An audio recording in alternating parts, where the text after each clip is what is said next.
क्यों माता जी, अब बिल्कुल वृद्ध हो गई हो तुम, क्या कर रही हो? बोले माला फेर रही हूं। काहे के लिए?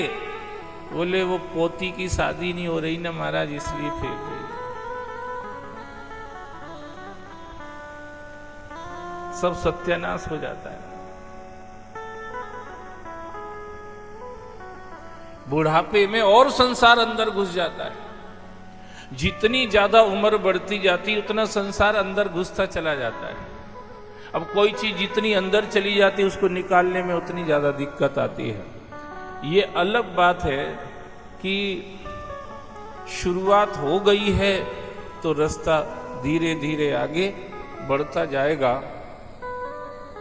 इस जन्म में ना सही अगला जन्म लगेगा और एक दो जन्म लगेंगे, जो भी लगना होगा लगेगा। पर अगर लगे रहोगे तो कहीं ना कहीं जाके रास्ता फिर निकल आता है। पर कोई ये चाहता है कि इसी जन्म में मुझे इस संसार से नो ड्यूज मिल जाए। I want to get a new no dues from this world, then it is must for each and every one that we have to start service of Lord Shiva as early as possible, as early as possible, जितने जल्दी हो सके। हनुमान जी ने अंजना माँ के पास जाकर के चरणों में माथा रख दिया। बच्चे से थे हनुमान जी। अंजना मैया ने आशीर्वाद दे दिया, बेटा सुखी रहो, स्वस्थ रहो, चिरंजीवी रहो। अंजना माँ ने आशीर्वाद दिया।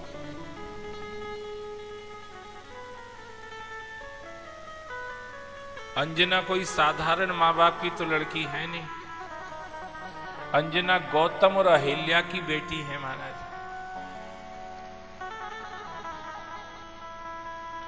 गौतम ऋषि को आप जानते ना, कितने महान है गौतम ऋषि।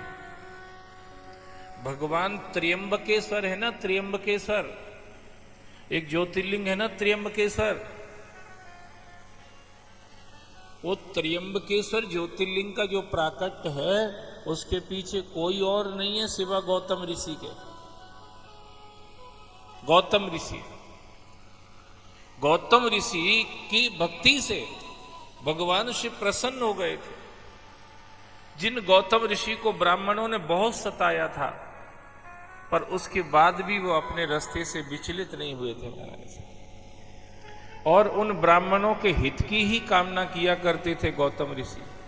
जो उनको सताते थे सब उनका अपने कब्जे में लेकर के उनको भगा दिया था वहां से।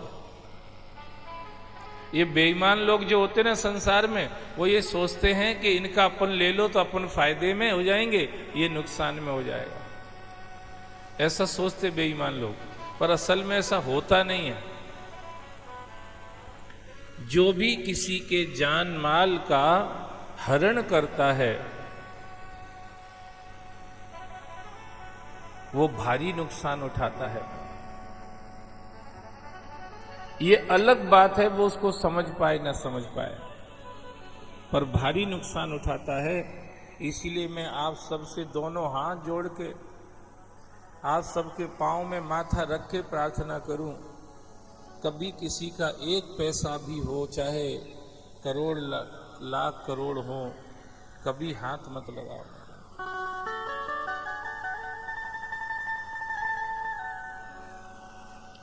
क्योंकि परिणाम तो भोगना ही है, और वो परिणाम इतना कठोर होता है, इतना कठिन होता है कि उसका समाधान फिर अपने हाथ में नहीं होता।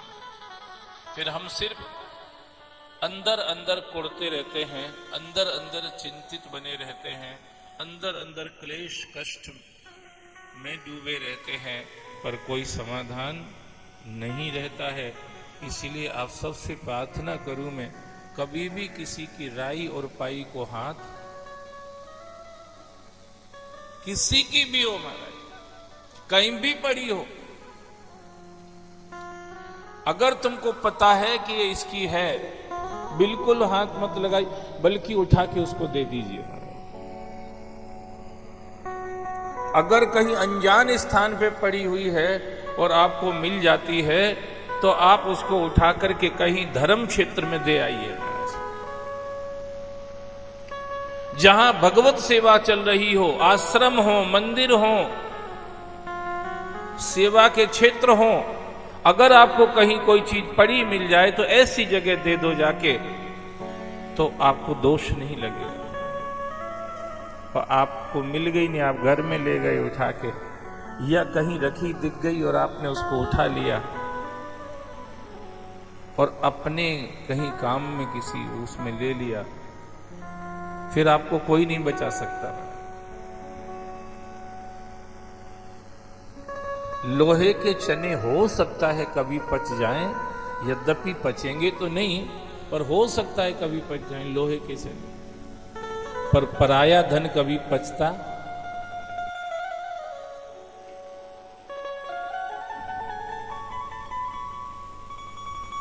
सब लोग याद रखना भैया,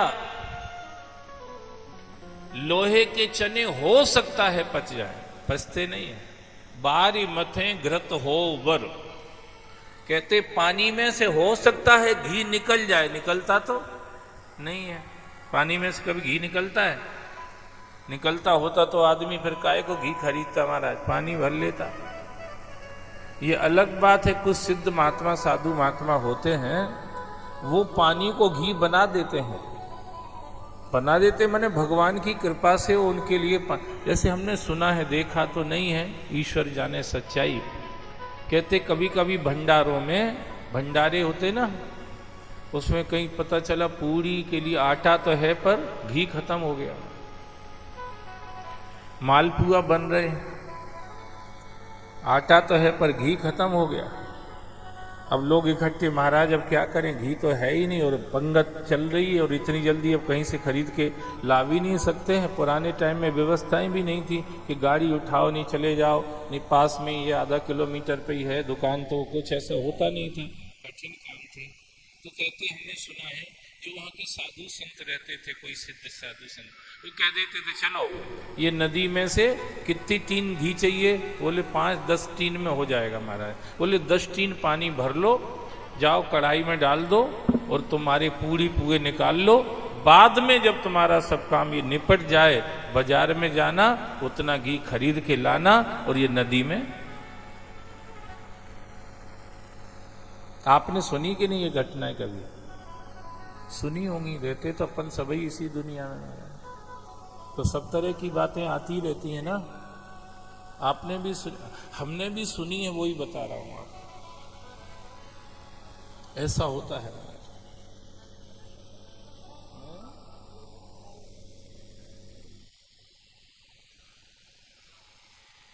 देखो जल से घी बना देते हैं। बता रहे तारक भैया, बागली है एक जटाशंकर स्थान, वहां के फलारी बाबा वो ऐसा कर देते थे।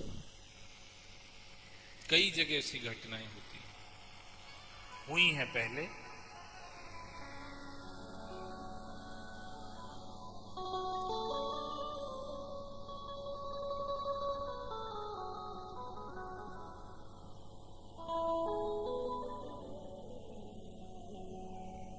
तो कभी भी पराये धन को हाथ नहीं लगाना। आपको फायदा नहीं होगा, नुकसान होगा उससे। आपको लगेगा कि मैंने 25, 50, 100, 200, 500, 1000 कुछ भी जो भी है कब्जा लिए हैं, पर नुकसान होगा। और वो ऐसा नुकसान होगा कि उसका समाधान ही आपके पास नहीं होगा।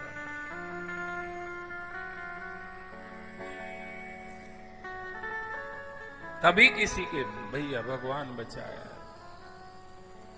न तो किसी के माल पे हाथ मारिए, न किसी की जान पे हाथ मारिए महाराज। कई लोग मच्छर को तो ऐसे मार देते जैसे पैदा ही जैसी के लिए हुए हैं। किसी के माल का नुकसान, किसी के जान का नुकसान बहुत खतरनाक। श्रीमद् भागवत के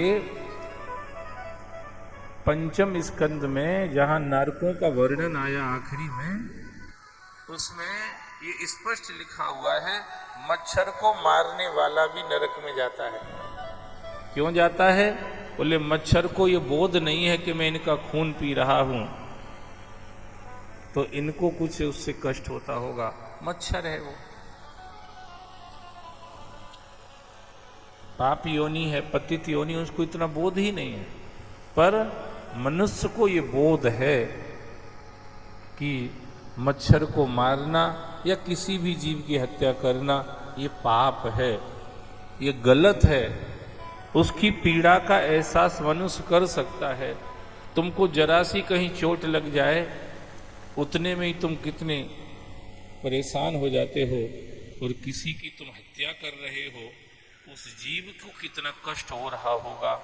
इसलिए मच्छर को मारने वाले को भी नरक में जाना पड़ता है। कई लोग तो बैठे बैठे ऐसे मच्छर पे हाथ पटकते रहते, ऐसे ऐसे 25-50 वहीं मार देते हैं, और निशाना भी उनका सही लगता है। बिल्कुल भजन का निशाना नहीं लगा पाते, भजन का कोई निशाना नहीं लगता महाराज। कभी हाथ में माला नहीं दिखेगी, कभी हाथ में भगवान के चरणों में चढ़ाने के लिए फूल नहीं मिलेंगे, दिखेंगे। कभी हाथों में जल का लोटा नहीं दिखेगा कि तुलसी पे चढ़ाने जा रहे, कि बिलपत्र पे चढ़ाने जा रहे, कि सूर्य भगवान पे चढ़ाने जा रहे, कभी नहीं दिखेगा। पर वो उन्हीं हाथों से मच्छरों को ऐसे मारते रहते हैं जैसे ये मच्छर इनकी ड्यूटी इसी के लिए लगाई गई है। इसीलिए जान और माल ये दोनों का कभी भी किसी का भी नुकसान नहीं करना चाहिए। जान माल का नुकसान,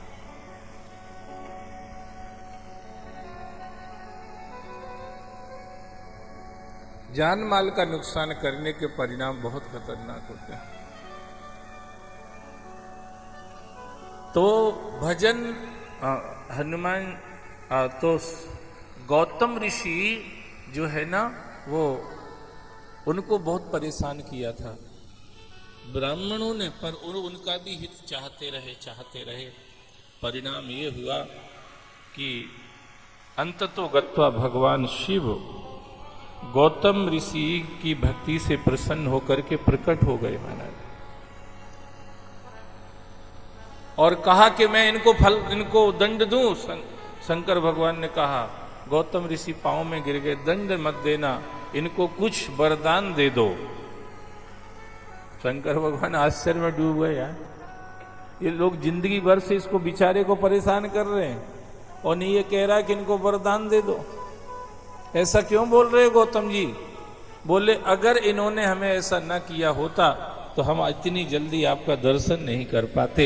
आपके दर्शन जो मुझे हो रहे हैं, इसके पीछे इनके क्रियाकलाप ही हैं।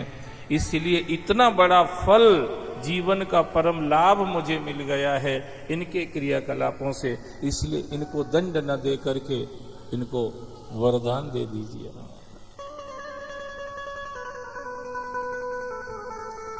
उन गौतम ऋषि जिन्होंने श्राप देकर के अपनी पत्नी अहिल्या को पत्थर बना दिया था, उनकी बेटी है अंजना।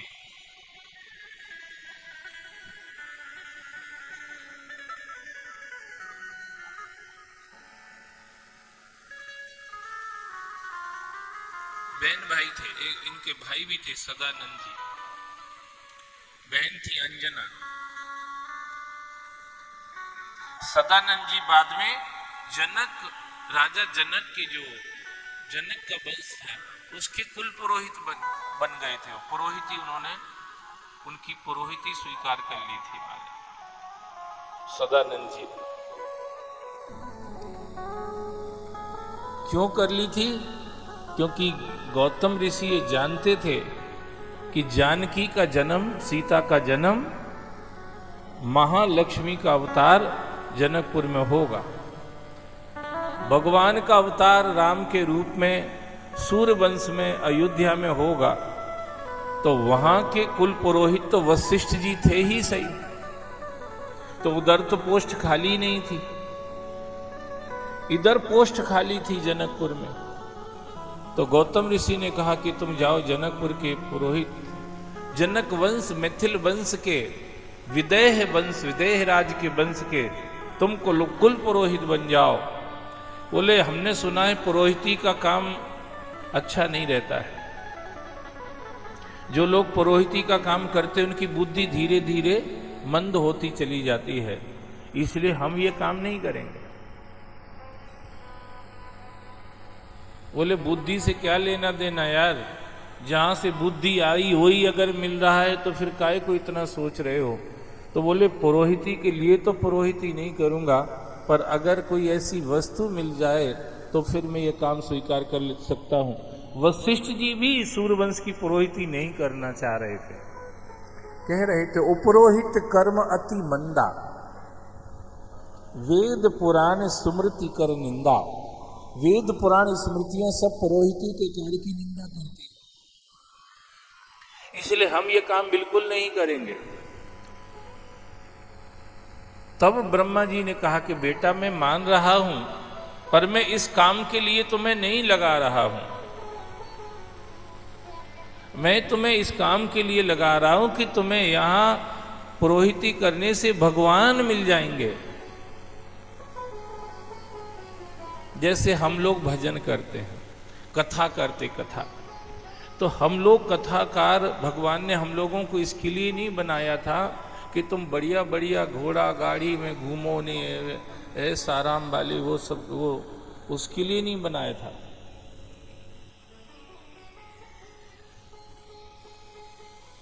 भगवान ने इसके लिए बनाया था जिससे तुम धर्म का प्रचार करो, भगवान के भावों का प्रचार करो, भगवान के संस्कारों का प्रचार करो और संसार में संस्कार का आधान करो। इसके लिए भगवान ने बनाया था। पर लोग उधर तो फोकस नहीं करते, इधर फोकस करते हैं। कितनी जल्दी हमारे पास सबसे बढ़िया वाली गाड़ी आ जाए, ऐसी लपलपाती हुई सड़क पे निकले, लोग देखें कि कहीं का महाराज जा रहा है, फोकस इधर हो गया लोगों का। जबकि भगवान ने किसी और उद्देश्य से हमको नियुक्त किया था, हमने अपना कुछ और उद्देश्य समझ लिया, इस तरह से मामला गड़बड़ हो जाता है। ऐसे ही पुरोहिती का जो काम है वो पुरोहिती करके और अपनी सांसारिक लिप्साओं को, वासनाओं को पूर्ण करना, ये पुरोहिती का उद्देश्य नहीं है। पुरोहिती का उद्देश्य है परमात्मा को प्राप्त करना, लक्ष्य बना करके अपने जीवन की यात्रा को चलाना, ऐसा उद्देश्य। तो ब्रह्मा जी ने जब समझाया वशिष्ठ जी को कि तुम्हें भगवान मिलेंगे, तो इसलिए फिर वशिष्ठ जी ने सूर्यवंश की कुल पुरोहिती स्वीकार करी।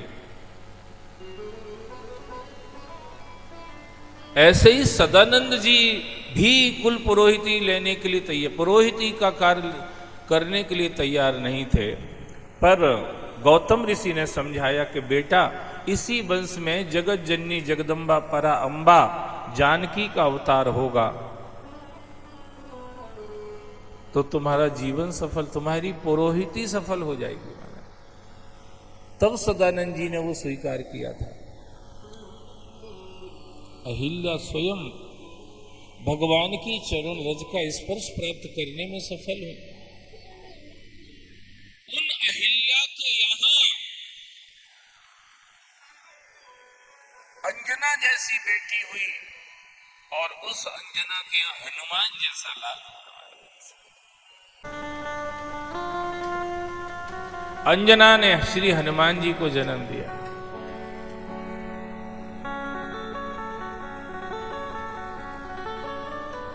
और वो श्री हनुमान जी महाराज जो अंजना की कोख से पैदा हुए।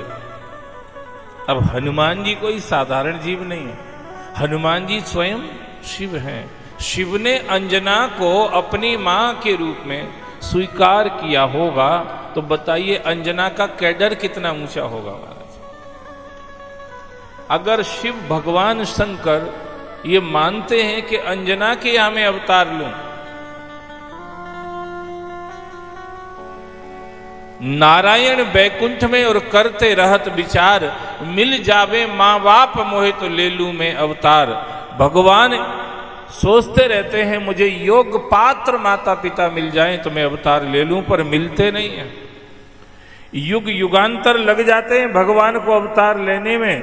युग युगांतर के निकलने पर कोई एकाध माता पिता ऐसा आता है जिसको परमात्मा अपना माता पिता बनाता है। युग युगांतर निकलने